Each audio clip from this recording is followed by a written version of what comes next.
Mm. All right. Hello, hello, and welcome. Ina and I are so excited to share one of our very favorite people and referral partners too. Mhm. We have known Irene for a long time. I've known Irene, I think, for like 8 or 9, 10, even maybe 10 a long years. time now. It's been a while. Yeah, yeah. And I met her originally because I did her Smart Body, Smart Mind program. And I had an amazing experience in that. And I ended up doing a video testimonial with her. We became friends and we've been on a journey together. And I have gone through SPSM a couple of times. I have done refreshes on in her work. I incorporate these tools into my life all the time. I orient almost every day. I use them when I'm feeling good. I use them when I'm triggered. I use them Mhm. whenever I feel like Yeah. using them, which is quite frequently. And her work has just been so profound for me personally. I know it's been profound for Ina as well.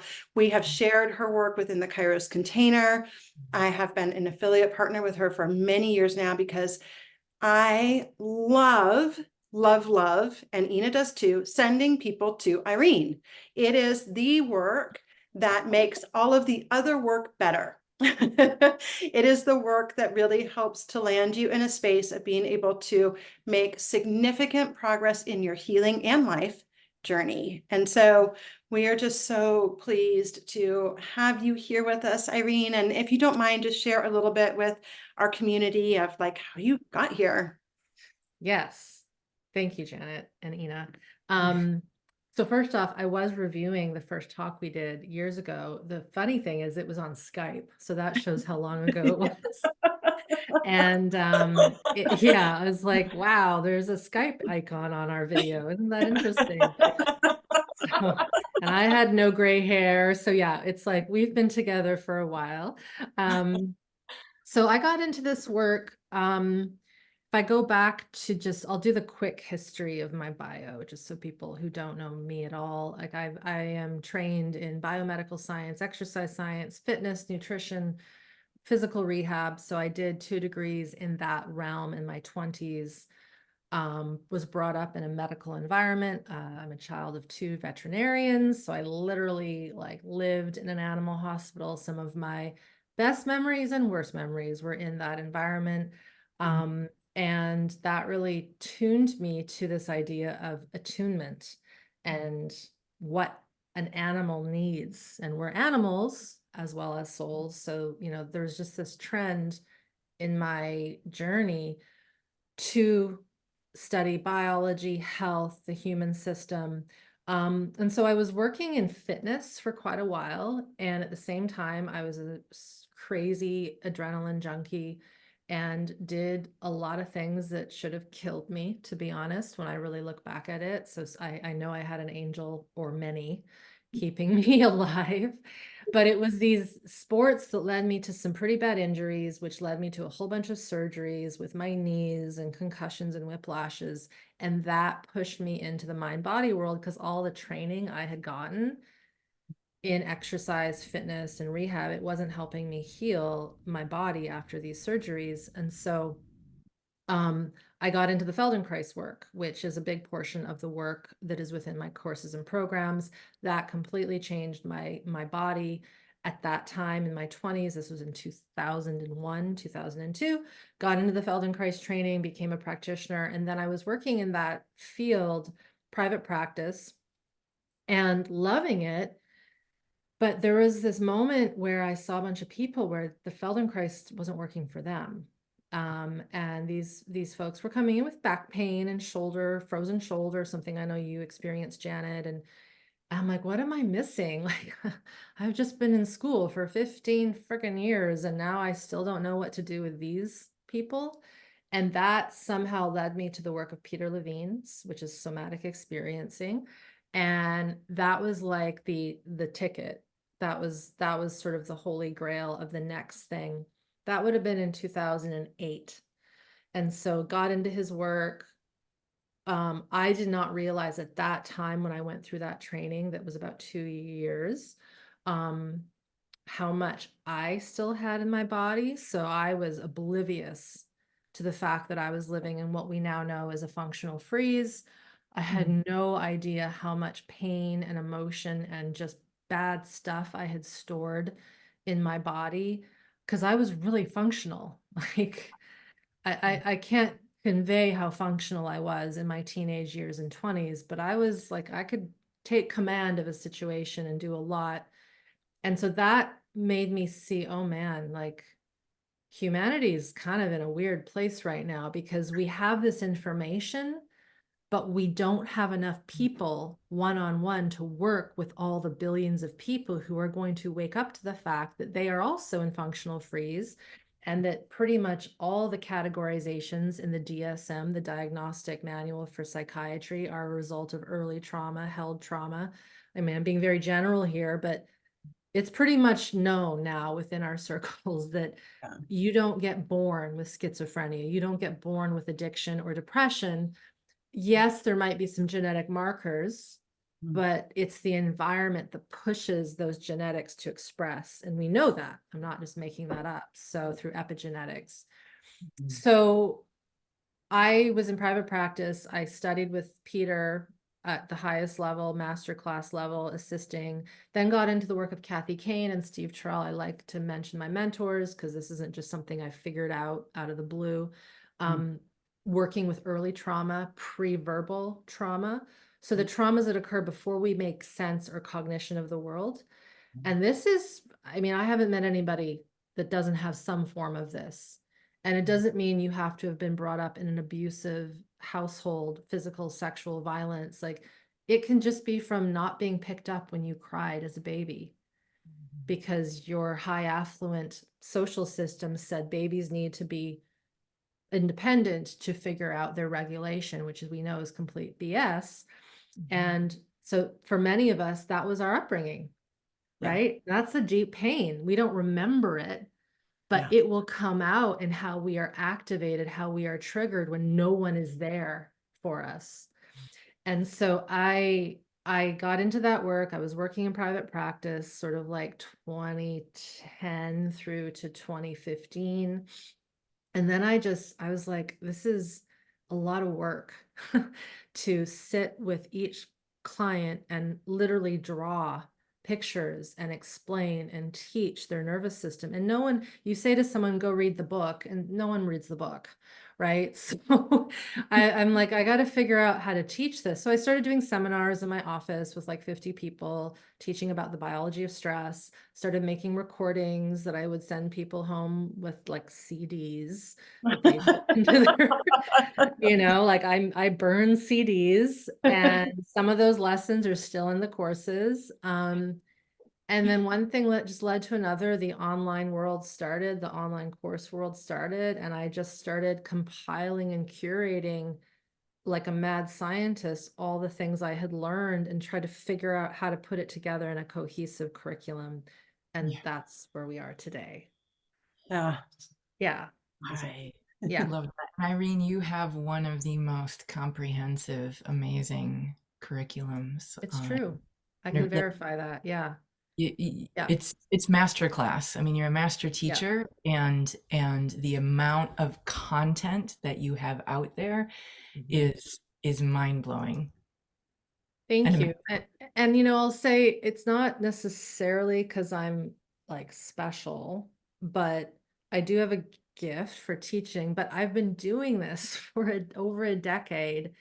And that's the part that I think is important is this isn't something that I created because everybody was doing an online course. Like it was the topics and the education that was being taught in person Mm. that was just not feasible to do one-on-one anymore. So Yeah. yeah, like our YouTube channel started 14 years ago now with the baby live videos. That's why I actually created that YouTube channel was to put the baby live videos up. Oh. And because if you go right back, those are the first videos. There's my Feldenkrais videos and the baby live videos.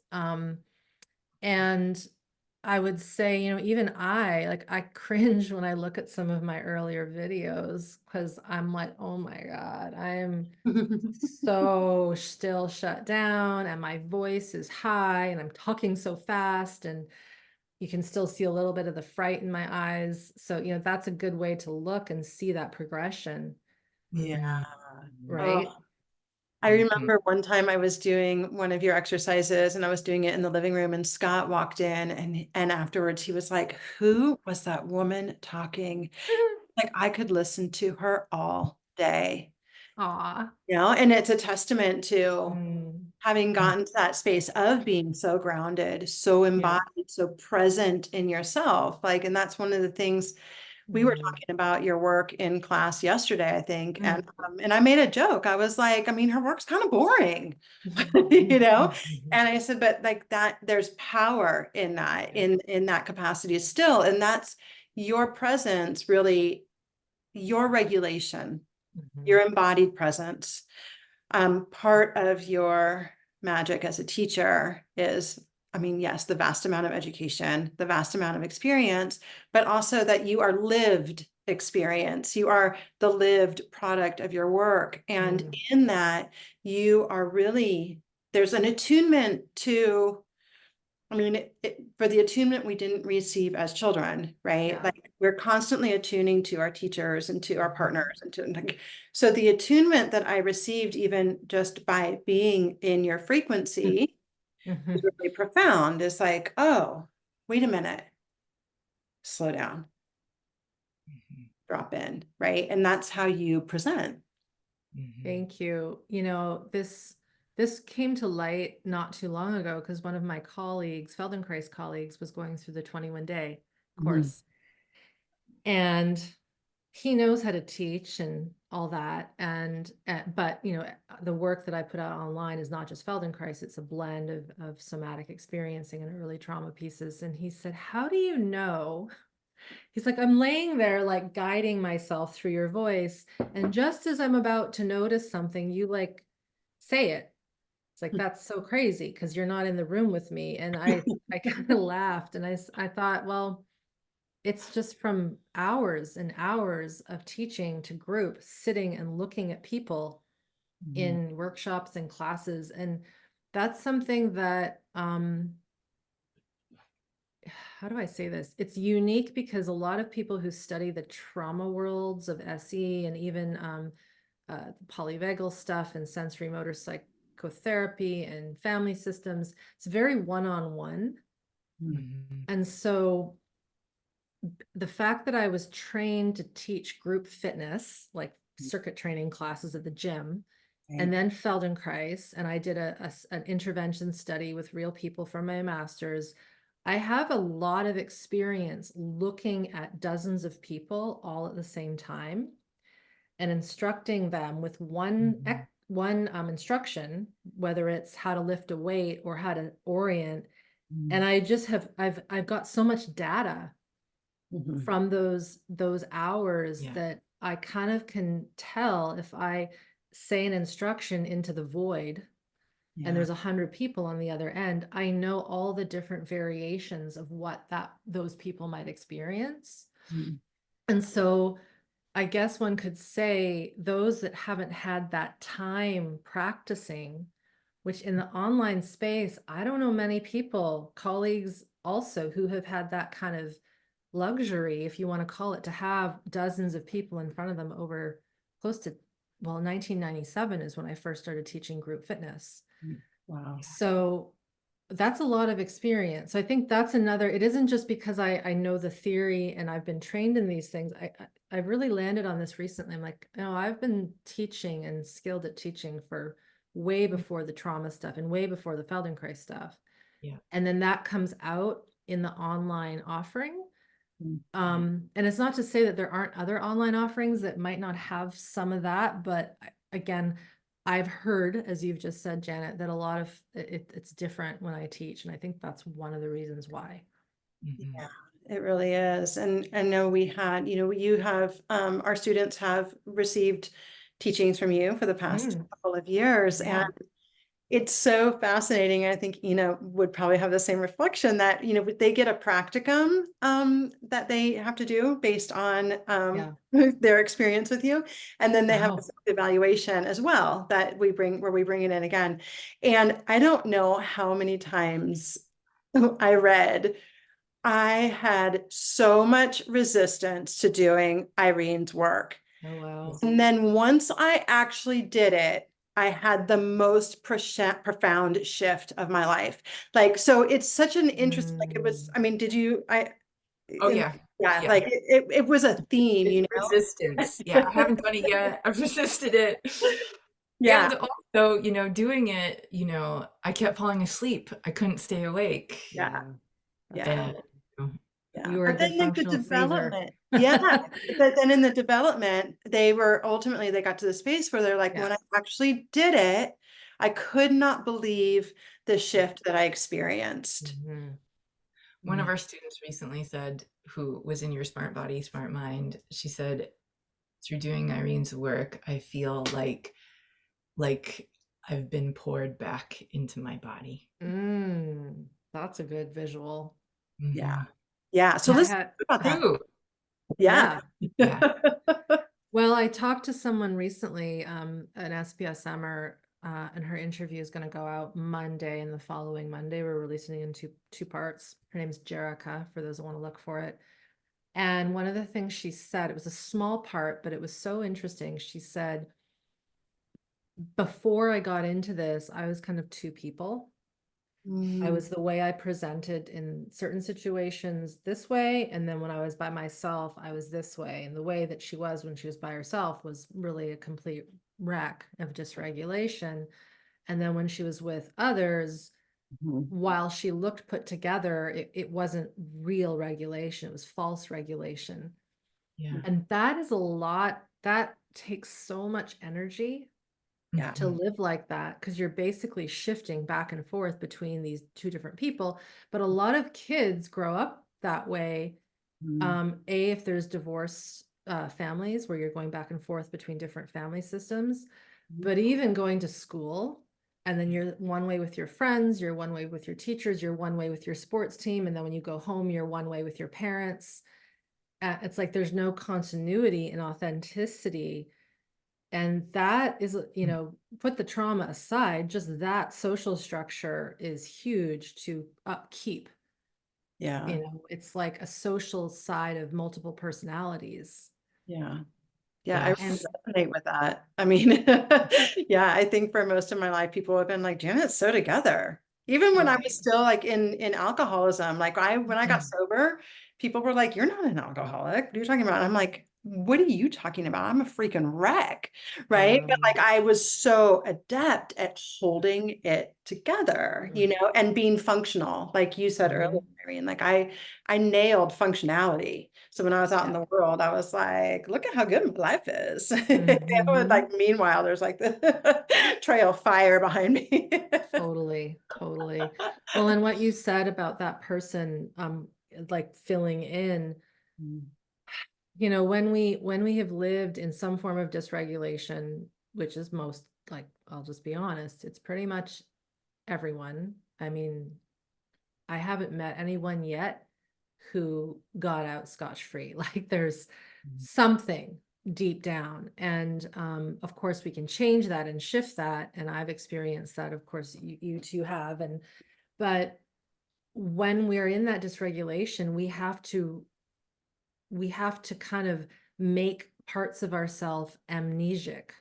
Like we yes. have to, it's like we're bleaching, like Yeah. to use that word. It's like there's color and then we're bleaching it because the feeling is too much, the intensity is too much, the thing we see is too much. So we have these strategies Yes. of staying sane Yeah. by disconnecting from all the things that we don't want to feel. But Mhm. as that happens, yes, we protect ourselves in the short term, but then we shut down our autonomic functions. Yeah. So when the system is constantly working to upkeep this freeze, this disconnection, this I don't want to see anything, it Mhm. eventually spills over into our biology, into our metabolic capacity, into our ability to conceptually understand things. Yeah. And in some ways, we get a little delusional about what's real and what isn't. Yeah. And that's a real thing. Like people suffer from situations where they don't actually know who they are, Mhm. like physically, and the reality is completely skewed. Like there's a term for that, depersonalization, derealization, which is essentially dysregulation in Yeah. a very crafty way. Yeah. Ooh. Yeah. I mean, we just actually had a conversation and used that exact word, amnesia.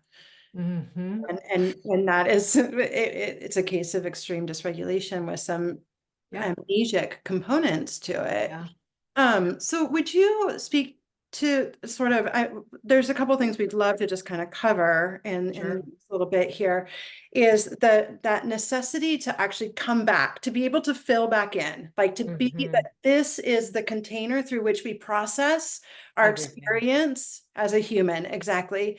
And with that, what can we do with the triggers, right? Like Ina and I fully believe triggers are a gift, but it's hard for people to understand that Yeah. sometimes.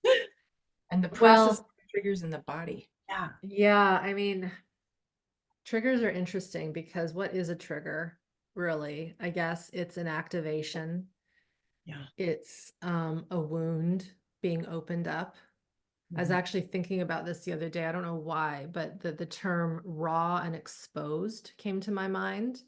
Mm. And I actually paralleled it to when I was working in the animal hospital, dog or cat comes in with an abscess or a wound, it's raw and it's exposed and it hurts like heck.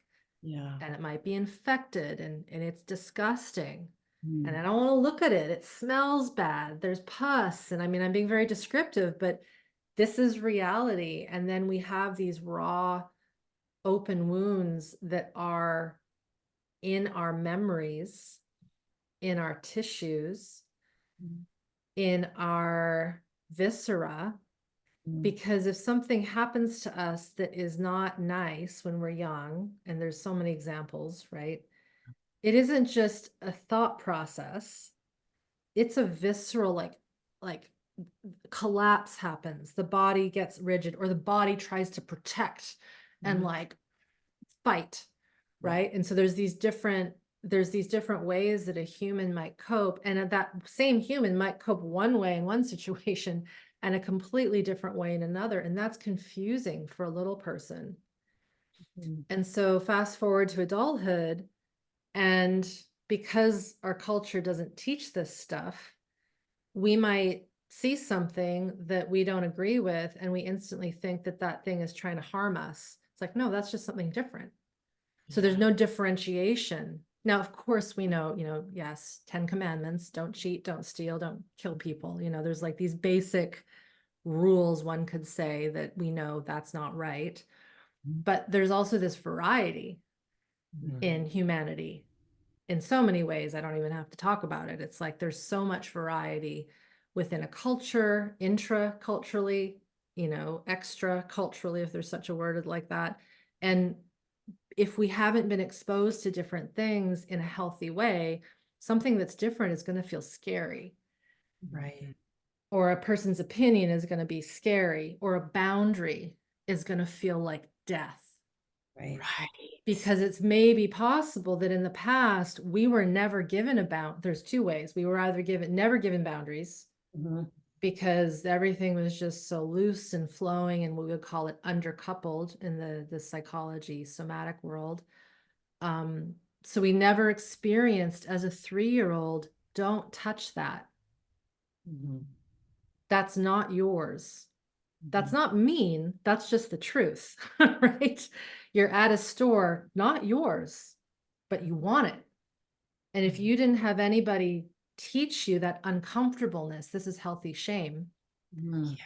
right? It's like, okay, fine, we'll buy it for you. Oh, the chocolate bar, fine, we'll buy it for you. Oh, you want that gift? Fine, we'll buy it for you. Oh, your room's not clean. That's fine. Just make it be messy. You don't want to have a shower?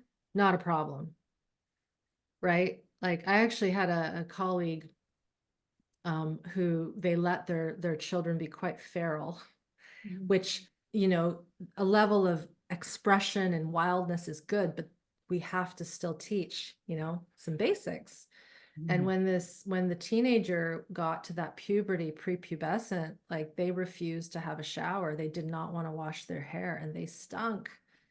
And the mother was like, oh my God, I wish I had been more routine with these kids when they were little, because they have no map for how to take care of their bodily functions and their grooming. Right? It's kind of interesting because that stuff, like animals, you have kittens, they know how to lick themselves. It's like written, it's so crazy. If you think about that, dogs know how a wound is there, they lick it, they protect it, but that doesn't come with us naturally as humans. So we need to have boundaries which activate us. We could call it triggering, but there's like negativity to the word trigger. Like, so we feel, ooh, I've just done something wrong, or I haven't done something right. This doesn't feel good. And then how that is taken care of by the caregiver will determine whether or not that boundary or that rule or that structure is poison, right? So that's where toxic shame comes in. So if my mom or dad was like, don't do that, you'll hurt yourself, and they stay in connection, I learn, don't do that, I'll hurt yourself, and they're still staying with me. But if it's a don't do that, you're hurt yourself, you're such an idiot, like, right? Like that's wrong, bad.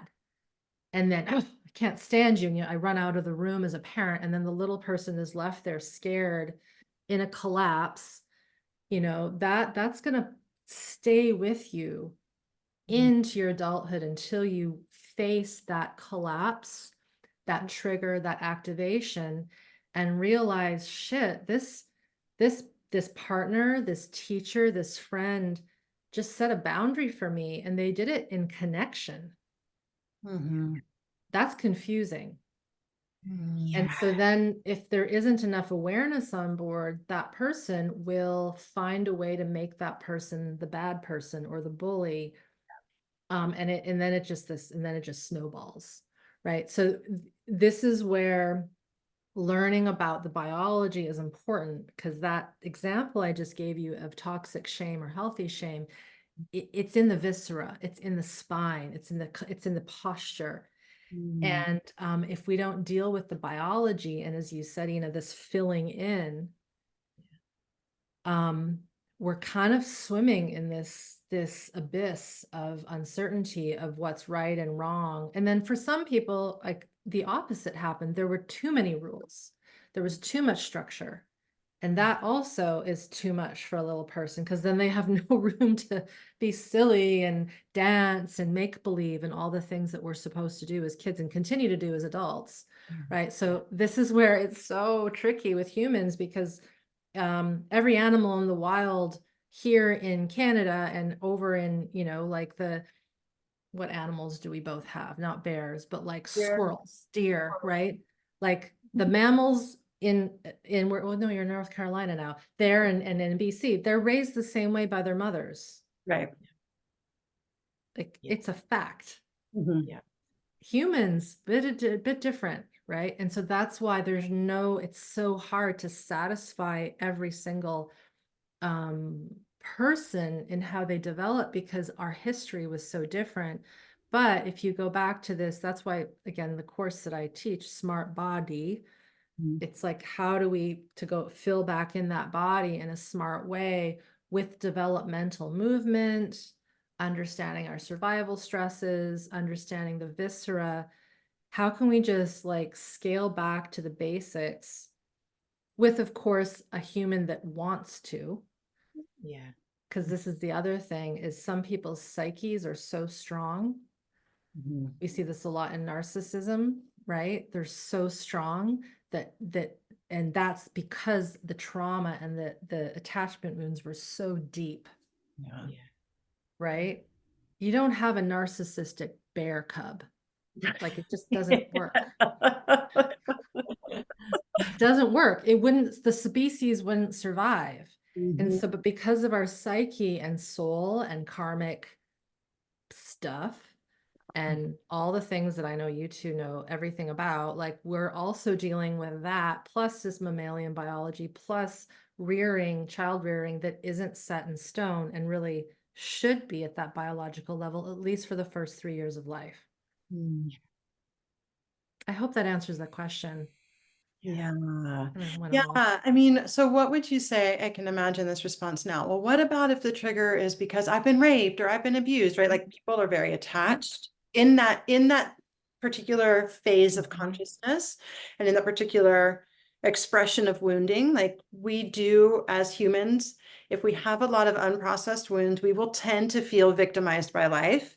Mhm. And so a trigger will, like that, like this thing like, oh my God, you need to put a trigger warning on that, or, I can't hear the word rape without experiencing my own trauma. Yeah. Uh, Well, if you hear the word rape, I know you were raped, Janet. We talked about it. I have no qualms saying that to you yeah. because that's a reality. And I also know you've worked with it and you're on the other side and you healed so much stuff Mhm. around it that was physical. Um, so it's like, yep, that happened. Mhm. And you're here. Mhm. Thank God, Mhm. the gods. And you survived. And let's figure out what needs to be healed. It's like, how can we make it so neutral? Mhm. But yes, like if I had said that to you, I don't know how many years ago when it was still really hot and, activating, Mhm. there would be something different happen in your body. No, yes, I was, but I'm fine. Like that was in the past. Yeah.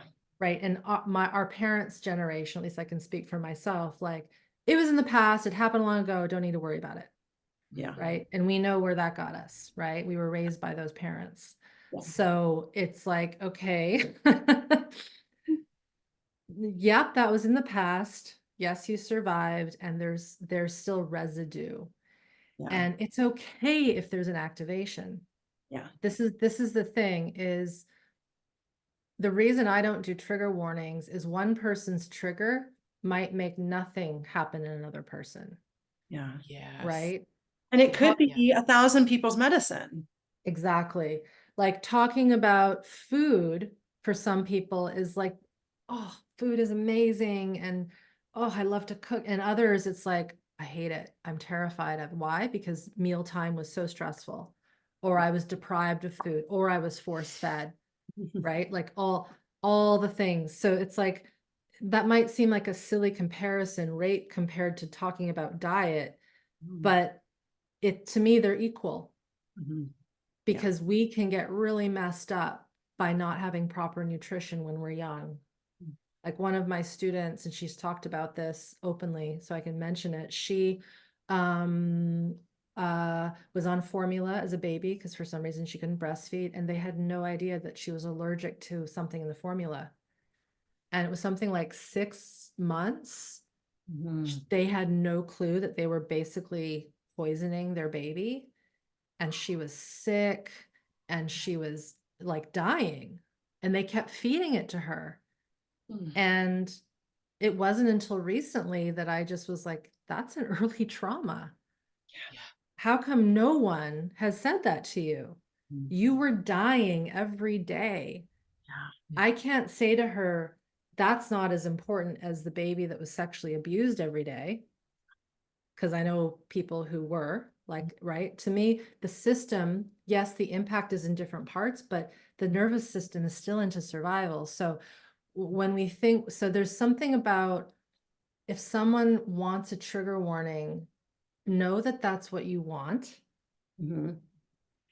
And then ask the question, where does that want live in the body? What is in pain? What doesn't want to see that? And then you process and you work with the somatic entity of, I don't want to look at that. Shh, right? Like, get it away from me. And then that's where it's like, okay, yeah, get that movement. But Mhm. if it just stays in the psyche and it's like that person is whatever because they're not putting a trigger warning, well, don't make that assumption that there aren't other people out there that might be totally fine just hearing the facts. If anything, they would rather know the facts because maybe things were held from them, back from them when they were young. Yeah. Does that make sense? Yes. Oh, totally. Okay. Yeah. And I love this piece that you just mentioned, which is like what Ina and I teach is like what is happening in the body. Like this is your this is your gateway, right? Like Mhm. actually a trigger, but I love that you're referring to it as an activation because that's exactly what Activation. it is. It's an activation in the system. That activation is a portal of opportunity. Yes, it is. A portal And I would opportunity even say to go go in. one step back or Yep. further is, okay, maybe you say activation, but then what is the activation? Because Right. I would never say to someone, if I was working in private session, where's the activation? I'd say, what are you noticing? Or where's the sensation? Or they might say, I just feel tight in here. It's like, okay, well, notice the tightness. And then I might notice that that's too much. I'm like, okay, well, let's find somewhere that's less tight in your body. Where is something less activated? What is less triggering? Mhm. Because it's not enough to just be like, I'm always triggered, I can't handle that. It's like that basically cuts us off from reality. And the thing is that when we have a lot of dysregulation, and we know this, is people will stop living because they don't want to be activated, they don't want to be triggered. So Yeah. slowly over time, it's like you're chipping away at what we're meant to do, which is be in connection and connect and move and go out into the world, all the way down to simple things like the world is scary, so I'm just going to stay in my house all day. Yeah. Mhm. The people sounds a bit judgy, but there are many people who will not go outside for days on end. Yeah. I can't understand that because I was brought up, even with my traumas, going outside. But when we have that level of fear of the external world, and we need the external world, we need the sunshine, we need to move, that's a real issue, Yeah. right? And so, this comes back to biology. Mm. It comes back, really thinking like we need to come back to those roots of nurturing our biology. Because if we don't, we're gonna get into trouble.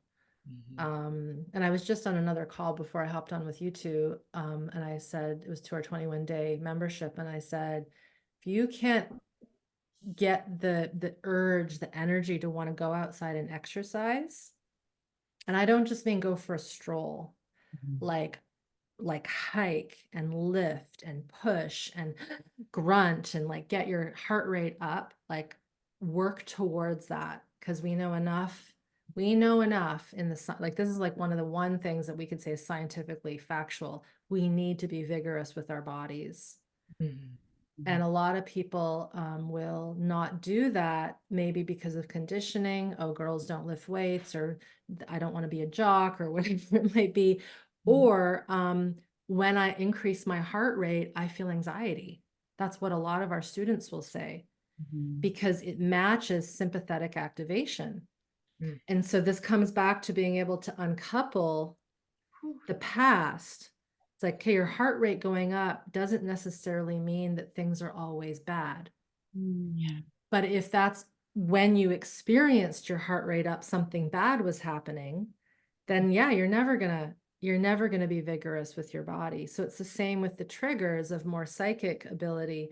Like if someone was mean to you when you were young in whatever way possible, and it made you feel scared, and then you have a teacher who's setting a boundary or giving you a bit more of a stern, whatever it might be, that will bring up that old thing from school or parent, but it's not the same. Yeah. Yeah. So this ability to like decouple truth, Yeah. but it's in the biology. And then this is where people then will like, I don't like that, I'm going to go to the next person and the next person and the next person. So yeah, we're fascinating creatures. We are.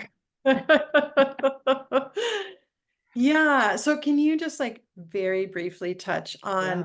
how your program can, I mean, we could actually in and of itself just see on, we could talk hours on just how her program would help you.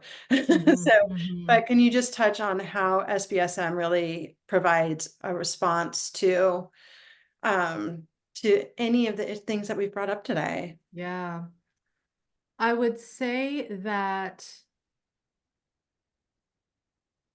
I always go back to the baby. Mhm. So it seems like a fun, very kind of simple analogy when I say the deer here and the deer in, south of the border are being reared the same way. But humans are mammals, and mammalian physiology requires certain things. Mhm. They need rest, digest, which is part of the parasympathetic. Yeah. That helps the body heal. It helps the body repair. It helps the body not get sick, right? Like that's key. The other part of the parasympathetic is freeze. We need freeze. We need freeze when we're in a true threat situation. We need to dissociate when we are in a true threat. But what happens with the human, us, because of this higher brain, and because we're so damn clever, and we can manipulate and we can shape shift, and we've got all the other things energetically, we can like pretend that we're fine when we're in these freeze survival states. Yeah.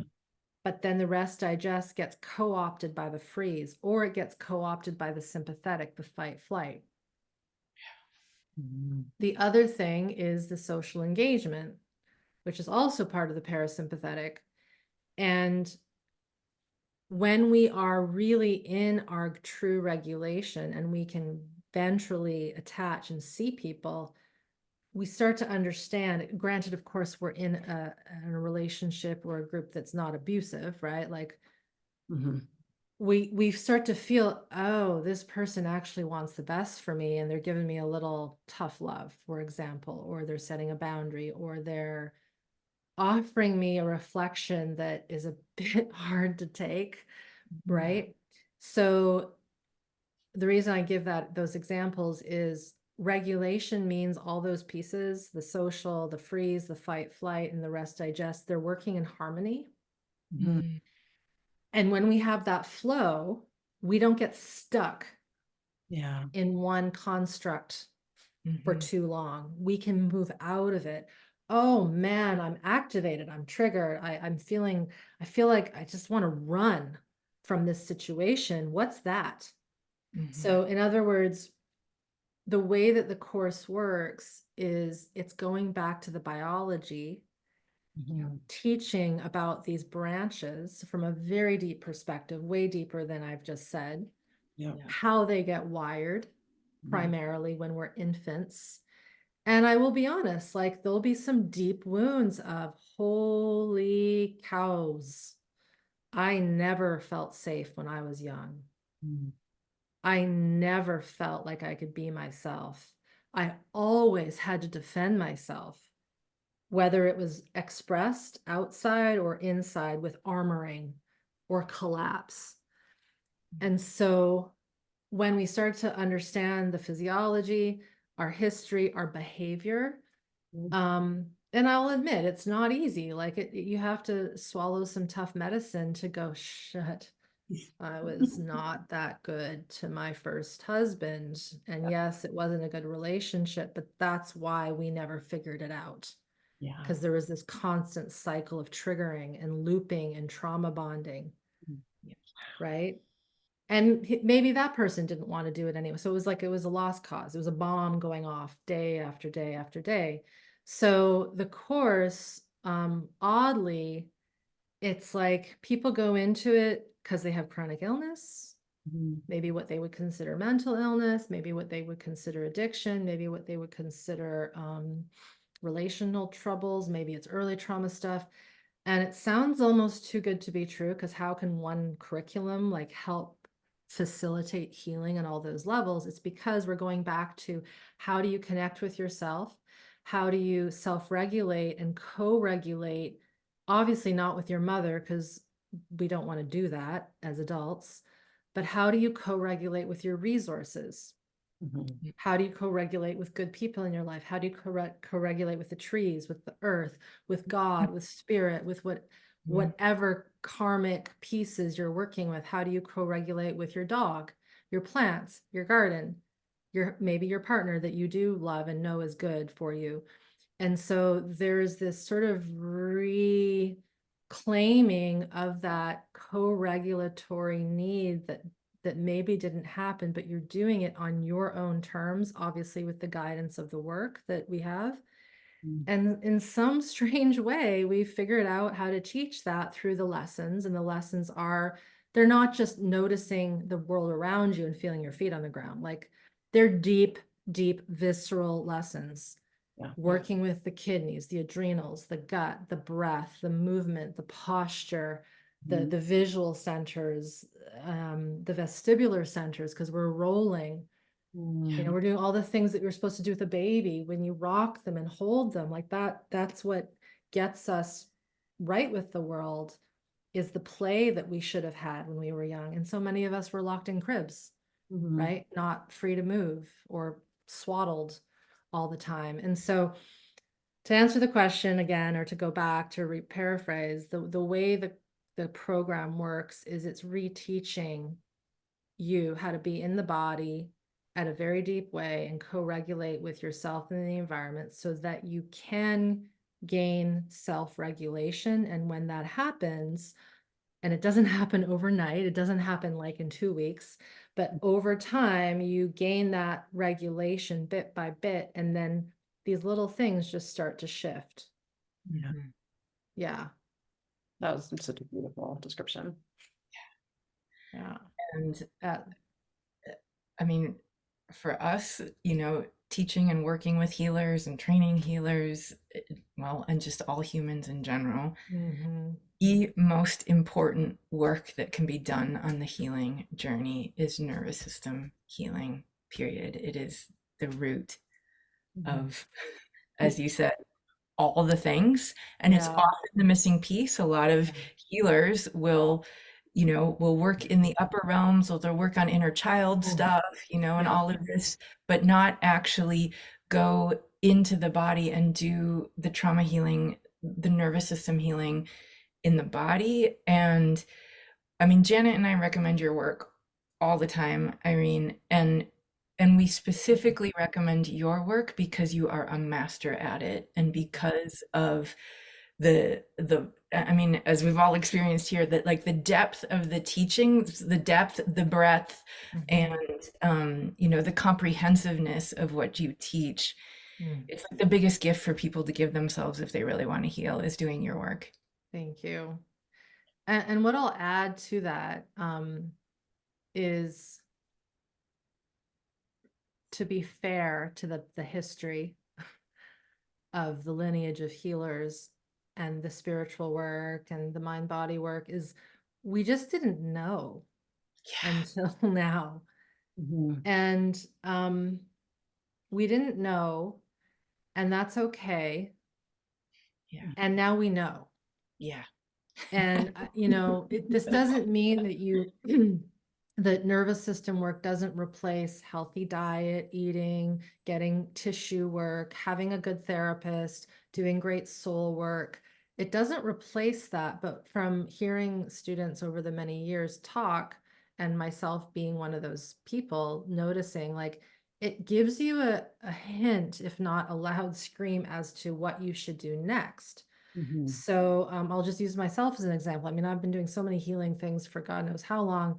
And it was just last week that I'm like, I think I need to work with my lymph. And I know the lymphatic system, I've known about it for decades, but something just wasn't ready yet in my physiology, and the work I've done with pendulum workers, and that they're like, your system has so much old immune problem stuff from my childhood and chemicals that the lymph won't move until you get these other pieces on board. Yeah. And then something just cued me into, like, looked like I had an impulse. I followed my impulse. I'm like, I think I need to go back to dry brushing. And then I learned that I was taught how to dry brush totally wrong, which I was like, wow, no one ever taught me that you're not supposed to start at the bottom. FYI, you're supposed to start at the top. And because that's where the drainage pathways are. And seriously, within 2 days of going back to that, like, my lymph has totally shifted. I'm like, this is wild. Wow. Right. But that led me, like, I was led to that through the other things that gave my radar to go, okay, now it's time. I love that. And so what'll happen is that when you have more of this regulation on board, you start to know what it is you need to look for. Mhm. And the people that are meant to help you will come into your life. Yeah. And it's pretty cool, actually, because that's where there's the quantum element, right? That entanglement of what's supposed to happen next and being in the field. And I get that stuff too, right? I'm not just, everyone thinks I'm all about biology. And then when they hear me talk about past lives and chakras, they freak out. It's like, no, like I have full respect for all healing traditions, because why wouldn't I? Yeah. Right? I'm not a dogmatist that's just like, this is the only thing. But the nervous system, I can guarantee everybody has one. And if it's off, you will be off. Things won't be right. Yeah. Yeah. Yeah. Yeah. 100. Yeah. That's it right there. That's it. And in our current society, it is very, very common, not just because of, like familial trauma or school trauma, but because it's an entirely dysregulated system. Like there's dysregulation all over the place. So Oh even my if you God. had what Yeah. you consider the perfect family life, maybe you didn't Yeah. have it, you're still existing in a world Society. that's so highly dysregulated as we're seeing playing out right now. Yes. Yeah. I mean, just the other day, one of your peers, Janet, said to me, he said, I was nervous and sick every day at school as a kid. I was like, me too. Yeah. Like, especially in grade 1, I remember I was in the doctor's or in the nurse's office like every day with a stomach ache because my teacher was so bloody mean. And I Right. just was like, I don't want to be here, and another girlfriend who's done SPSM, she's like, I don't know what to do. My daughter hates school. And what's happening is a lot more kids aren't being suppressed the Yeah. way that we were. And they're like, this isn't working. Sitting Yeah. for 6 hours a day isn't working. Not having recess in physical education isn't working. Yeah. And it's like my dad was of the generation where kids were hit with rulers and Yeah. like abused. Yeah. Yeah. And that we know that doesn't, well, who knows? But at least I don't think in our current system that will go. Mhm. And so there are these little shifts, but you're right, Janet. Like there is a level of cultural conditioning and acceptance that we can't just shift it like 180 degrees. Like everything will crumble. And I know a lot of people are just like, let's just change it immediately. It's like, no, there'll be mass chaos. Yeah. And this might be a good place for us to start to end, is like this idea of collective healing. It starts from the individual level.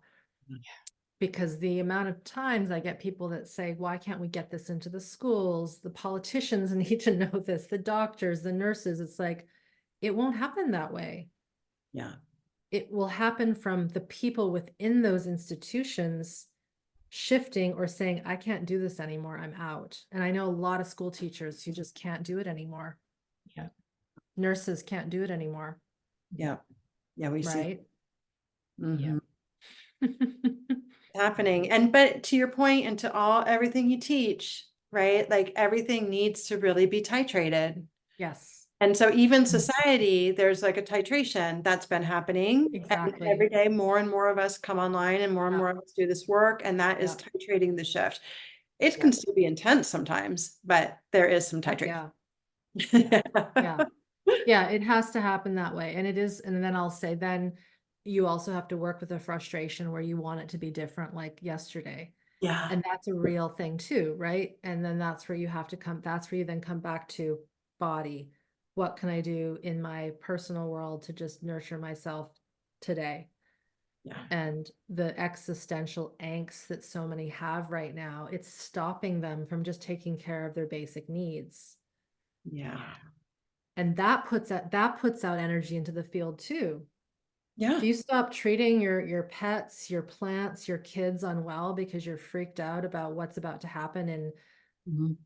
the election or the school district or the PTA meeting, it's just like, it's not going to do, like, you can't control that to that, but you can control your energy and your field.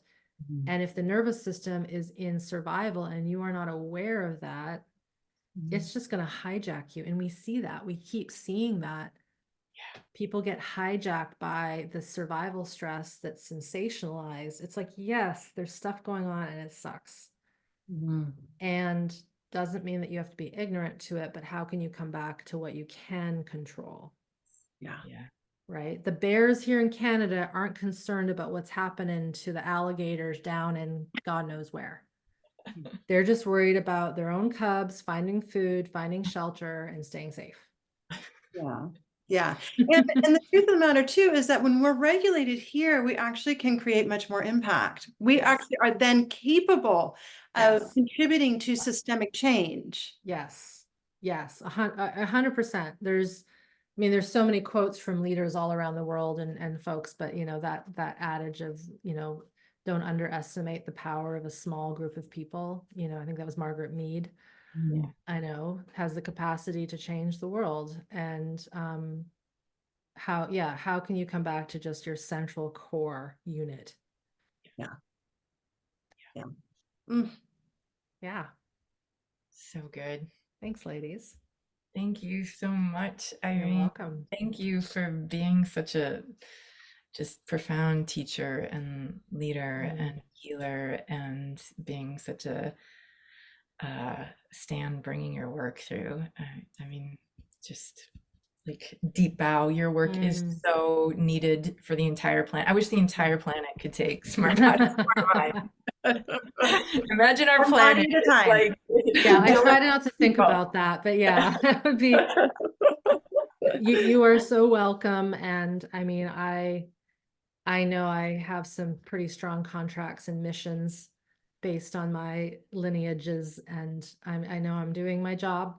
I plan to keep doing my job. Trust me, there are times when I'm like, why am I doing this job? But I always, I come back to it. I come sit at my desk, I do my work, and it tends to keep working. So I plan to keep doing my job. So yeah, Amazing. thank you for helping the job be easier. However we can support. Thank you. Thank you. Yeah. Thank you. Thank you. You're Just welcome. so much gratitude and love you. And yeah, good Thanks, luck. everyone. Bye.